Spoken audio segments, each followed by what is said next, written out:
There is just 9 games to go. That is what remains in the NBA season. My partner in crime on this program, Kylan Mills, she's married, folks. Sorry, gentlemen, but the lucky man who's married to her is joining me next. Charlie Walter. We're going to break down what's to come in these last 9 games. Are the Warriors going to make the playoffs on a positive note? Are they going to struggle the rest of the way? We're going to break it all down next. This is Locked On Warriors. You are Locked On Warriors, your daily Golden State Warriors podcast. Part of the Locked On Podcast Network, your team every day.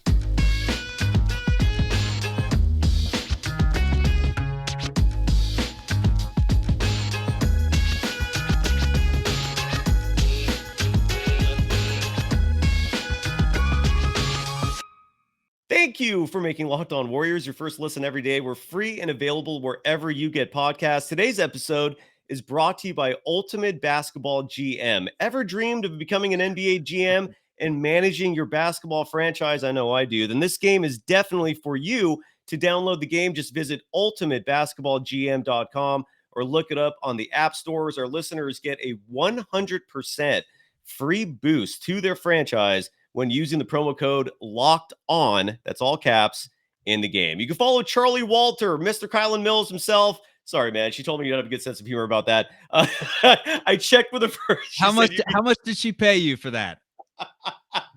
I'll switch because that's back coming out of a joint bank account. On Twitter, at Charlie Walter TV. He is Mr. K-Pix, KPIX. You can see him if you're in the Bay Area. Broadcasting your TV sports on Channel 5, the CBS affiliate. Also, filling in as a host sometimes on 95.7 The Game, the flagship station of the Golden State Warriors. Again, Charlie Walter joins me today. Charlie, it's great to have you on the show. Long overdue, man. How are you doing? And what were your first thoughts to last night's Rockets game? That losing streak finally got snapped, brother. Hey, a win on the road is a win on the road at this point. They're never going to come easy, but again, cautiously optimistic right now. It's the Rockets. They've lost 54 games. They're really bad. They're young. They haven't figured out how to close out games. And the fact that the Warriors didn't dominate them from wire to wire is reason for a little bit of concern. They didn't look good in the process with 20 turnovers. But again, a win's a win at this point of the season. You got 9 of them left. If you play subpar basketball, you could be out of the play-in tournament completely. You know, a 3-6 finish could see ya. Or a 6-3 finish, and you're the 5 seed. So we'll see. It's the situation is incredibly precarious. Why don't we jump into that game tomorrow? First off, let's just go right into that because it's huge. The Warriors are going to play the Mavericks tomorrow night. I'm looking at the injury report right now, which plays a huge part in this for the Warriors. Draymond Green is listed as probable. Kevon Looney listed as probable. And then Andrew Wiggins, I believe, it's going to be the 17th game in a row that he is going to miss for personal reasons. And then Gary Payton II is out. Iguodala is obviously out. But for the Mavericks, this is where it gets really interesting. Their 2 biggest stars, Luka Doncic and Kyrie Irving, both listed as questionable. Charlie, in your opinion, look, man, the Warriors, and I want to ask you a follow-up question in a second, which is going to be, why do you think the Warriors are awful on the road? Because they're flat out awful. But first things first, if either of those players are out, or let's say both are out, man, Kyrie Irving was in a boot yesterday. Is it going to be a cakewalk for the Warriors? Will it be difficult no matter what? What are your first thoughts on tomorrow's Warriors-Mavericks game, which is huge? Nothing on the road's a cakewalk, right? Yeah. What's it now? They're up to 8 wins. Is it 8-29 on the season? Does that sound about right? Correct. On the road, and the exact opposite at home, where they're 28-8 or whatever it may be. So with that being said, they got to win this game if those 2 are out. And Dallas still has some players. It's not a 2-man show, but at the same time, if you're talking about being a potential title team, you have to win this game. Now, on the flip side of it, you look at the fact that the Warriors are missing potentially their 2nd or 3rd best player in Andrew Wiggins, and Gary Payton II may not be back as well. So it's not the same team that you're going to see come playoff time completely. But with 4 road games left, Mavericks, Nuggets, Kings, and the Portland Trailblazers, you got to win one of those. You have to show me, even if it's just the Blazers or the Mavericks with the depleted roster that they have potentially, you have to show me that you can win some road games before the playoffs begin. I'm never going to count out this Warriors team because they're the Golden State Warriors and they've earned the right to, trust them heading into the playoffs, at least somewhat. But I'm also not going to put my money on them. If you told me right now, hey, you can have the Warriors or you can take the field, and I'm giving you even odds, it's the easiest bet I've ever placed in my life. I'm taking the field. But it's Golden State. It's Golden State, and as long as they have that core, I'm not 1,000% panicking, even though the play that I'm watching, I should be 1,000% panicking. Yeah, no, you dude. Yes, are you kidding me, man? I pressed the panic button about 2 weeks ago. I pressed the panic button the moment they lost that Grizzlies game. I've never seen the Warriors look that down in my life during this run, man. They look discouraged and they looked hurt. I want to play the soundbite from Stephen Curry. He was talking about last night's game, where even though the Warriors won that game, I think Steph is aware, and I'm grateful for the self-awareness that they still need to play better. Here's Steph. It feels good. It's one of those feelings like that's what you're supposed to do. Just to walk off the court with a couple more smiles on our faces and something to show for it. We know we still have to play better. Like, nobody's really celebrating, anything. It's just a matter of learning lessons and wins, hopefully, and getting ready for, another big game Wednesday. Speaking of learning lessons, I thought Steve Kerr, and I gave him his credit, at least on Twitter, that he had a brilliant first half of coaching. I thought his rotations were on par. You and I both love Jonathan Kuminga, man. I went all in on Jonathan Kuminga's stock pretty much the moment he was drafted, and it's coming through right now. But then the second half, like Moses Moody, for example, he played 8 minutes in that first half, and I thought he was solid. He's been leading this team in plus minus on the road trip. He played 8 minutes. He only made 1 3, but he only also attempted 1 3. But more importantly, he was playing good defense. He was helping the team facilitate offensively. And then we didn't see him again the second half. Thankfully, they won. But the second half, I don't know. What are your thoughts on Kerr's rotations? Like, are you happy with the minute distribution? What are your thoughts on all that? Because people have heard enough from me, man. I've expressed my gripes. What are your thoughts on the amount of minutes given to the players on this team? I'll turn it right to Anthony Lamb to start. And I think Lamb's been solid. I think he's been, for what you brought him in to do, a very pleasant surprise. However, if this team wants to win an NBA championship, we need to be hearing more Andrew Wiggins, more Gary Payton II, and a lot less Lamb. And that's the X factor in this entire season is, hey, when are these two players that were vital to your championship run last year that aren't in the lineup and haven't been in the lineup, when are they going to return? How much cohesiveness is there going to be when they do return? How much time is there going to be for them to get ready? Is this going to be something that drags into the playoffs? Yeah. Will it be settled in the next week or two? Now, with Gary Payton II being evaluated on Thursday, if all is a positive there, please. If all is a positive there, maybe a week later we could see him suit up before the season's end. But right now it's a wait and see game because this current installment of what you have, I mean, what other choices do you have but to throw out random lineups out there? Now, one that I did like late, and Kylan's been telling me, I don't look into the advanced analytics as much as she does. I just watch the game. I'm cutting highlights for the sportscast, whatever they may be. But one last night that I know looked pretty good, and the small sample size we saw it, was Curry, Draymond, Kuminga, Jordan Poole, and Lamb to start that fourth quarter. They went on a nice little run, and it's an interesting lineup. No Kevon Looney in there. Jonathan plays a little bit bigger than he normally would. Yeah. And then you have Lamb in there, who's not a big, but for some reason needs to kind of be physical, more physical than he is. Kerr's talked about loving seeing Anthony Lamb and Jonathan Kuminga playing together on the court. He's alluded to that. Our boy Jonathan Kuminga, though, man, he lit it up last night. I want to read a stat sheet real quick. Just because I like the one play that stuck out to me of all the plays from that game wasn't anything like a three, wasn't one of his monster slams. It was just a mid-range jumper. He pulled up for a 15-footer. It was smooth as butter. It was just simple. It was easy, but it showed me that Kuminga is just feeling comfortable out there. And I'm so excited for the potential of Jonathan Kuminga. He played 26 minutes last night, actually just shy of that.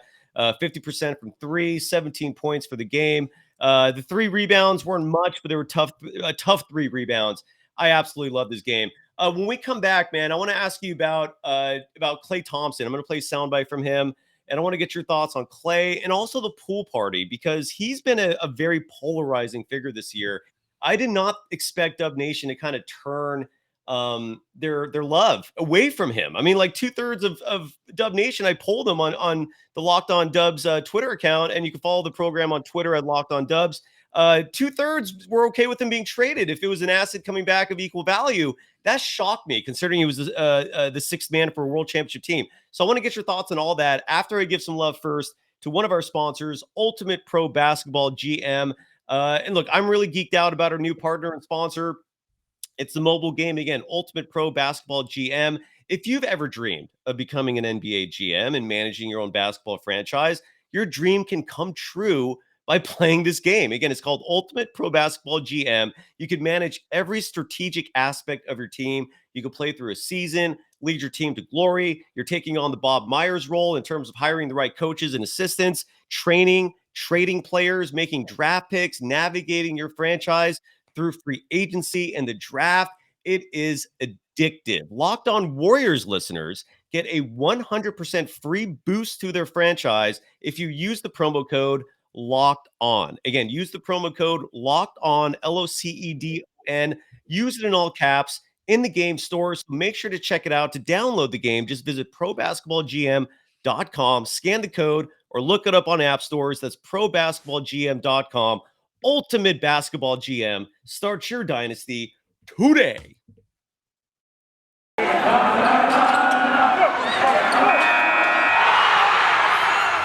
are Locked On Warriors, your daily Golden State Warriors podcast. Part of the Locked On Podcast Network, your team every day.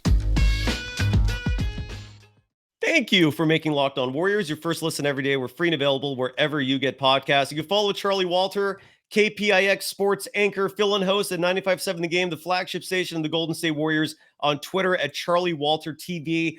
Charlie, you can see the chat, right? And look at some of these things. NBA 876 writes, Poole doesn't fit the Warriors system. Messi FC writes, I just gave up on Poole. Had enough with disappointments and careless turnovers. Kevin Prentice writes, I don't know who Rick is, maybe someone else in the chat, but Poole is a tough watch. And you can see the theme here, right? People are not happy with Jordan Poole. What is your thoughts on Jordan Poole? When you look at his statistics, I'll read his season stats real quick before I turn it to you. But Jordan Poole for the season, his scoring is actually up from last year, where last year he averaged 18 and change. This year he's averaging 20.2 points per game. His assist numbers are also up from 4 assists a game last year to 4.6 this year. Where his numbers have gone down, though, are shooting percentages. Free throw percentage. He was the free throw champion last year. They even got a trophy at the start of the season from that. He was shooting 92.5% from the free throw line last year. That's down to 87.4%. His three-point shooting went from 36.4%. Now it's down to 33% this year. His field goal percentage went from 44.8% down to 42.5%. A number that went up, not a good number, is turnovers. His turnover numbers went up from 2.5 to 3.2. People also criticize his defense. The floor is now yours, Charlie. What are your thoughts on Jordan Poole, man? Is this a short-term thing? Do you think he's going to rediscover his game? What are your thoughts, man? I think the floor is wide open on what happens to Jordan Poole. There's no hot take that I have saying Jordan Poole's getting traded in the offseason. Jordan Poole's going to be a superstar on this team. I think it's still wait and see mode. Now, what I do know is that when someone's paid the bag like Jordan Poole was, the expectations ramp up quickly. Had Jordan Poole not gotten this extension and be making all the money that he is currently making, I think the vibe on Jordan Poole would be a whole lot different. You'd be like, Jordan Poole is one of the most underpaid players in the game, comes off the bench, scores points for the Warriors. And the people that say Golden State can't win this way, or Golden State can't win with a player that turns it over and is careless with the basketball like Jordan Poole, I mean, they won it with him last year. They did win it with him last year. So they proved that, and he was valuable. Let's not forget when he was inserted into that starting lineup against Denver and Curry came off the bench and the death pool lineup, as we called it. Yeah. That's kind of what sparked the way for Golden State in the playoffs. Like they came out and kicked Denver's behind 3 times in a row. And you're like, all right, this team is back. And Jordan Poole was one of the players that sparked that. He disappears sometimes, but for the people that are way too critical on him, Does he not play every single game? In a season that is revolving and players take load management and there's nights off, he does go out there and suit it up every single game. So if you say Jordan Poole doesn't care, he somehow finds his way to the floor every night and literally on the floor every night. Good point. No, that's an absolutely his durable. No, you're right. He's a durable player. His work ethic is commendable as well. It's been reported time and time and again. He's always one of the first people to arrive at the gym, one of the last to leave. In fact, he was the first person coming there until Jonathan Kuminga recently took over that role, which is one of the greatest things I ever heard. But you also brought up a really interesting point, man. I think it's a very sound point that should be mentioned, which is that these complaints were not being addressed until Poole got the contract, right? And now he's making the big, and he's not even making the big money yet. That doesn't even kick in until next year, which is really crazy. And I'm seeing a lot of a similar vitriol when it comes to Andrew Wiggins, right? Because a lot of people are kind of like comparing his situation to the typical worker, where your average individual would not get the type of leeway that Wiggins is getting, where you could just take time off and for whatever the personal reasons are. Some people are just kind of get pissed off when they see certain individuals either making a lot of money or getting, certain perks. What are your thoughts on the whole Andrew Wiggins thing, man? Like my philosophy's been the Warriors are his employer. It's their discretion, right? That's my thought. Like Wiggins doesn't know anybody anything except for the Golden State Warriors. They're the ones who are signing his paychecks. So if you have a gripe about the fact that, his status remains a mystery, it's the Warriors you should be complaining to. It's up to them to release this information. Beyond that, leave Wiggins alone, man. He doesn't owe anybody a thing except for his employer. What are your thoughts on the whole thing? Because it's getting more and more contentious, I feel like, with each day that passes. Hey, man, I'm just a sports anchor that sometimes wears makeup. Sometimes I forget it. I don't have any – I have a little take on the matter. It's up to the Warriors to decide what they want to do with this situation until something's reported one way or the other. It's kind of you sit back and wait, but it is unprecedented. Yeah. I can't think of other instances off the top of my head where you look at a player that took this much time out, and maybe the text line can help us, or the message board. Yeah. But I'm sitting here trying to think of all the years that I've watched and covered sports. Hey, has there ever been anything like this where it's just been, silence, radio silence? Someone is away from the team during a huge stretch where you're trying to run it back and you just paid him, all those things line up. And it's just like, where is he, and what's going on? And you want everything to be okay for him. But yeah, again, it's until the Warriors say otherwise, it's up for them to decipher that entire situation. Yeah. And exactly. That's I'd much rather talk about Jonathan Kuminga. Let's do that in just a second. I know I'd love to do that, man. Let's talk about Kuminga in just a second. First, I want to play this soundbite. Because the remaining 9 games of the schedule are insane. So that's how we'll finish the show when we come back. We're going to talk about Jonathan Kuminga, who I freaking love. And I'm going to ask Charlie what your thoughts are on his ceiling. Like, where is he going to end up, man? I think that's a fun discussion. And then these last 9 games. But leading into these last 9 games is going to be Klay Thompson, who, again, talked about this stretch run. And he's using all these remaining 9 games for preparation for the playoffs. Here's Klay. I mean, all the games are important, but like Dallas specifically, that's the tiebreaker on the line. Just how do you guys act? Well, as a competitor, you relish in the moments of the most important games, and we're coming down to the home stretch, and every game is so vital for our playoff stakes, and it's exciting times. I mean, the postseason, there's nothing like it. And these, last 7 or 8 will be a great warm up for the most competitive basketball out there. I mean, all the games. Whoops. Sorry about that. Okay. So that was Klay Thompson talking about, the remaining 9 games. I don't think I've seen him with the paper airplane on the road this year. That's always a good sign. When we come back, he had it in hand, ready to go as he's giving the response. He's got this big smile. These last few games this is what it's all about. He's got that smirk on his face, airplane in hand. What a legend. Dude, getting ready to hop on his boat. Maybe not yesterday, but I mean, God, what a legend. He has the money to ship his boat to Houston and then go boating in Galveston He can Bay rent if he one. wants Yeah, to. he can rent one. But so we'll talk about that, and yeah, we're going to talk Kuminga as well because Charlie and I are both massive fans of his. First, got to give some love to FanDuel. And Charlie, I'm going to ask you, what is your alma mater, man? Who are you rooting for in March Madness? My alma mater is the Ohio Bobcats, Ohio University. So they're solid in the MAC every year, but they're not in there this year. My team is the Cincinnati Bearcats. Since Mick Cronin's left, they've been terrible. So they're in the NIT. They're making a run in March. So we got an NIT game tomorrow against Utah Valley. Can't wait. Who I'm rooting for, anyone that plays Xavier. I hate Xavier.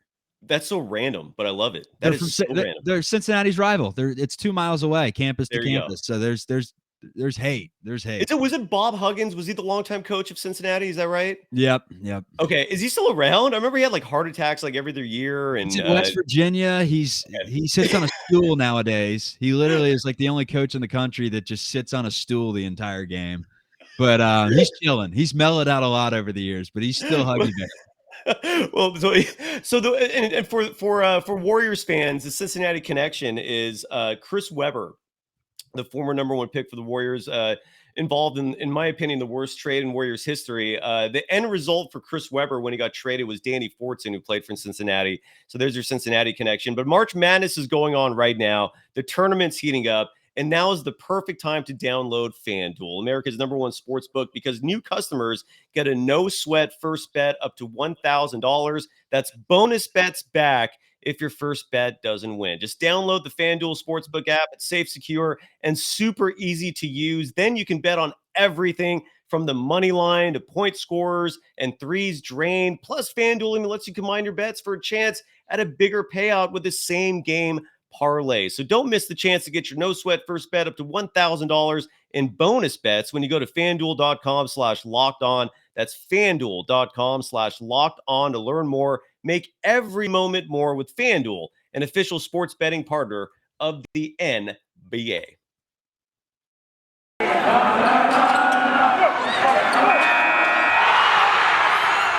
You are Locked On Warriors, your daily Golden State Warriors podcast. Part of the Locked On Podcast Network, your team every day.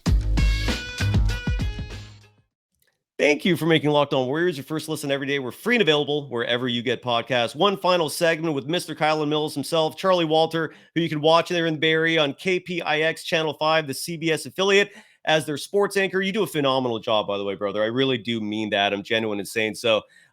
You're a consummate professional. I always have special respect for TV anchors because I feel like in a moment of crisis, and that includes sports sometimes, we're looking at you for the calm and for the comfort, man. You are the voice of reason, and certainly, you're the compass, I guess you can say, for people's attitudes and feelings. So bravo on a tremendous job you do there.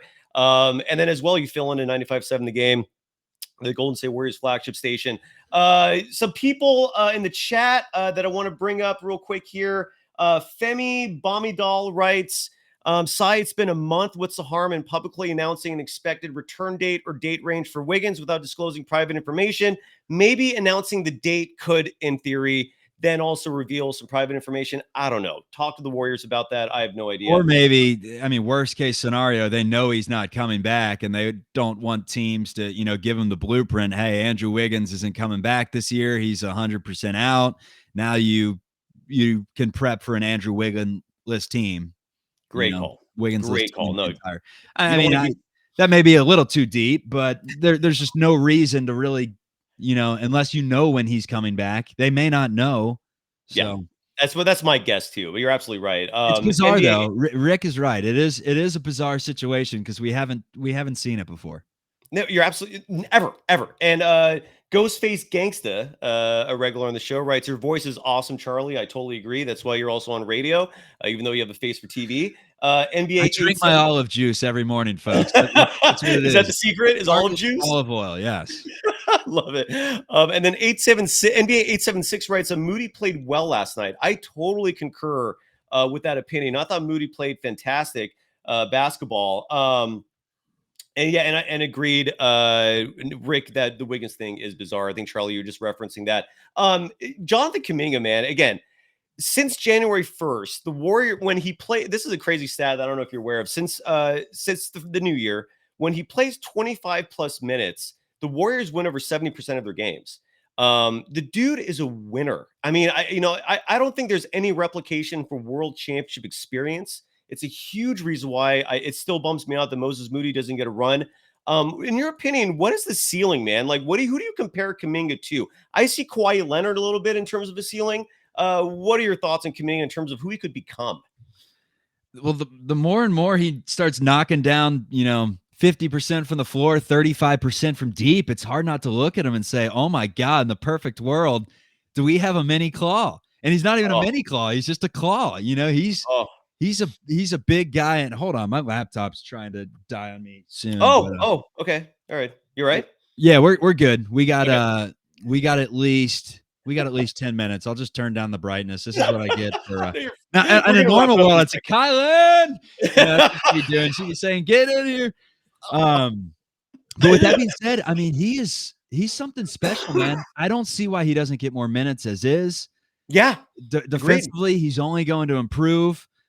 You've heard that he's kind of, the teammates have said it, when they have like those things on the Chase Center boards during the game, the video boards, and they're like, who would you not want to leave your son with, Steph Curry? And there's always like a Jonathan Kuminga. So, he's still got that youth in him, which is good and bad. But once he channels that and everything comes together and he's a 100% mature player with the physicality that he brings, and if he can continue to knock down 35% from deep, hell yeah, I'm all on board, dude. I've always been praising his shooting form, which might aesthetically might look a little weird because his release is so high up, but his form is beautiful. Like, that's a shot that he just needs to keep doing what he's doing, and I think he's going to be fine. That 3-point percentage, I think, will go up career-wise, so more closer to 40 when all said and done. I love him, dude. I really do. I'm so excited to see where he ends up long term. What are you predicting for the record for the Warriors, man? These last 9 games. I'm going to run off the schedule real quick in terms of who the Warriors have left. And the oh shoot, I just closed it accidentally. Here, I'll get it again. Right, I got you. How about I read it off? Like a full screen's up, folks. Imagine the TV full screen's up, and Chuck Walter KPIX will give it to you. We got Dallas tomorrow at 4:30, Philadelphia, Minnesota, New Orleans. Now let's say Dallas on the road. Philadelphia, Minnesota, New Orleans, San Antonio at home, then at Denver to start April, Oklahoma City, at Sacramento, at Portland to round it out. I think they only win three really good teams in there, in Philadelphia, Denver, and Sacramento. Dallas, let's put the question mark by it right now because we don't know who's going to be playing tomorrow, but you could throw them in there as well. And everyone else is beatable. Minnesota at home, win. New Orleans at home, win. San Antonio, you better win. Oklahoma City and Portland. So that's kind of where it stands. The schedule is favorable with some of the because you would expect them to lose at Denver, home or away potentially. Yes. So whatever. Good thing Denver's on the road and not Philadelphia. or someone like that, because you can beat Philly at home, I think, and then Sacramento on the road will be tough at Golden One to end out the year. But they gotta at least push 500, or it could get dicey. It could get dicey if they lose a home game here.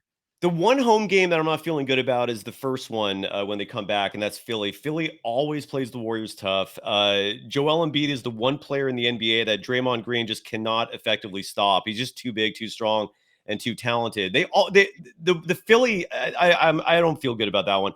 Otherwise, I do think that the Warriors need to win tomorrow's game. It's not a matter of like they should. I think they need to win that game if they have any real hopes about a decent playoff positioning. I'm predicting 5-4 when all is said and done. I don't think they win the Denver game. I don't think they win in Sacramento. I think they lose the Philly game. I really do. And there's probably one more loss in there somewhere. So I'm saying 6-3, maybe 5-4. Do you have a prediction for how they run it out the last 9 games? I'd say 5-4 or 4-5 even. 4-5. I mean, that last game of the season at Portland. I mean, you should beat Portland. Now, if you're serious about winning this thing, if your back's up against the wall and that game means something, You better beat Portland, because if not, you probably don't deserve to go too far in the playoffs anyways. But we're hoping that Gary Payton could be resolved by then. He could be in the lineup. Payton helps. We'll see what happens with Wiggins. So the key thing is take it one day at a time. And the 3 games coming up: Dallas, Philadelphia, Minnesota. Minnesota is one of those teams that can sneak one out on the road. You can't let them. You cannot, especially if Towns is coming back anytime soon, which picked him up in fantasy week 1, and it's turned into the entire year. Just like Towns is day to day. He's week to week. He's month to month. He's not coming back. So I don't know at this point.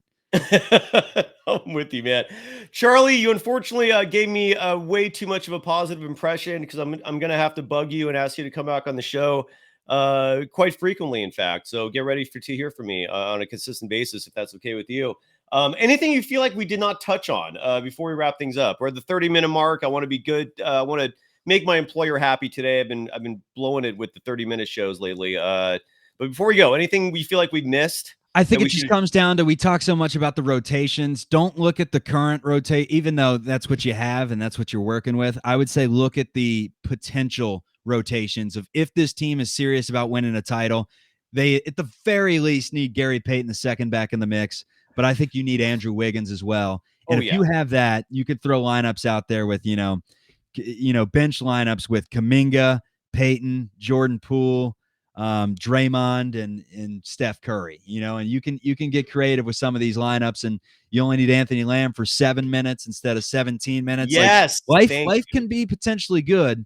Thank you. But look, at this point, another thing I wanted to mention. Yeah. Kevon Looney, the Iron Man. Oh. He's been on and off the injury report, but he plays every game as of right now. You cannot afford him to get injured, because you have no wiggle room with not signing a big, and he has to come out there every game and play for you, even though he's dinged up enough to be on the injury report. So that's a subplot to look at. No, it's it's such a precarious situation they put themselves in. Kylan talks about that all the time, and I don't blame her.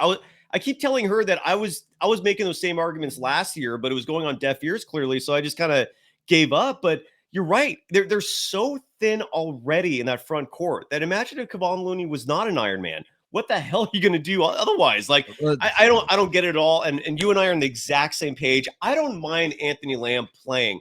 It's the 17 minutes, the 20 minutes that I have a problem with. 7 to 10 minutes, that's perfect, dude. Like, he's not a detriment to this team.